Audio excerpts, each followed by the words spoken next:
First, David Jones Garcia last night. Now, Lindy Waters III. I know. Somebody's saying, TSR, what are you getting excited about? I like what we're doing. We're going to talk about it.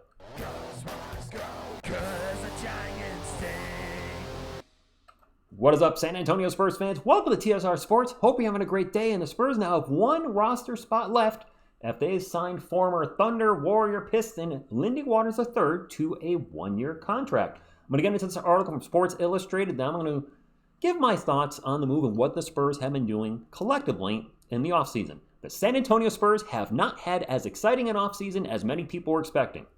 Says you. Many thought that the Spurs would land either Kevin Durant, Giannis Antetokounmpo, or Jaylen Brown. Durant, maybe.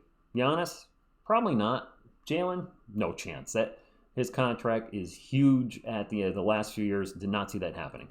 On Wednesday morning, a.k.a. today, ESPN Shams reported that the Spurs are signing 27-year-old guard Lindy Waters III to a one-year deal.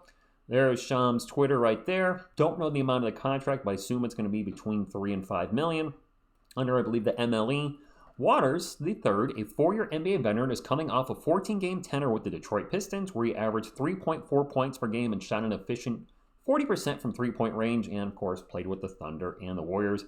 And that's it with the article. It's actually a really short article. Going to be a quick update video, but I wanted to talk about this. Now let's give my 2 cents. He's going to be 28 this season, so he's a vet. And the bad news is, Spurs fans, for some of you, and, well, maybe a lot of you, he's a guard. He's a 6'6" guard, but he is a guard. So, yes, it's another guard combined with, of course, David Jones Garcia last night. So, 2 signings are guards. Here's the good news. Shot about 44% from 3 with OKC in 23-24, and the 40% mentioned with the Pistons last season. So, he absolutely can be a sniper.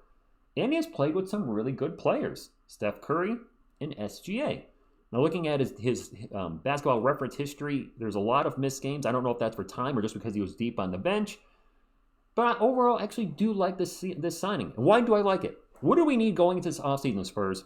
3 things, right? Size, shooting, and vets. We got the size with Luke and Kelly. We got the shooting with Kelly, Jordan, Lindy, and DJG. And now some vets. And some are going to say, well, TSR, where's the trade for a big-name player or the signing for a big free agent? Guys, our big players are here. Our core is here. Wemby, Fox, who we traded for earlier this season, Castle, and Harper. I like what we're doing. We do have one more open roster spot, and I do think the Spurs should try to get somebody with some size. Some of you saying in the chat, or I'm sorry, the comments, get Bobo. I don't know about Bobo, but it should be somebody that preferably is over. Well, we got Olenek is what, 6'10"? I like somebody else, a power forward. Maybe a stretch 4 if possible, if there's one out there. Chris Boucher's still available, isn't he? Somebody kind of in that mix. But one more roster spot with preferably somebody like a stretch 4. And right now, Spurs fans, I think we have a nice mix of our young core and vets. A healthy balance. It's not all skewed to just a ton of young guys and maybe one vet. It's now balanced. We have balance. We have championship experience with Luke, Harrison, and Kelly's been in 2 finals. Hasn't won a title, but has been in 2. I love the direction of the team. I do, and I know for some of you this is not going to move the needle, and that's okay.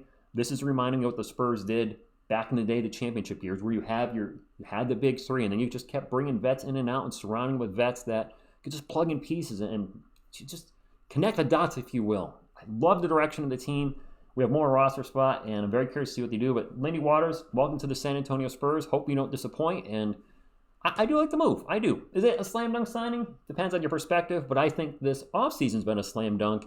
And when we have maximum full power, 100% ready to go Wemby, with year 2 Castle, with healthy De'Aaron Fox, amongst others, with players maybe with a point to prove. Devin Vassell has been in the trade talk for a lot the last year. You got to think somewhere he wants to live up to his contract, so I expect a bounce back year for Devin. I think it's going to be a lot of fun, and that's all I got. Just a quick news update. Spurs signed Lindy Waters III. Your thoughts on this move, and maybe your thoughts on the offseason as a whole. Disappointed, as expected, or impressive? Most impressive. Hit the thumbs up to support the channel. Subscribe to become part of our awesome Spurs community. I thank you, and as always, go Spurs go.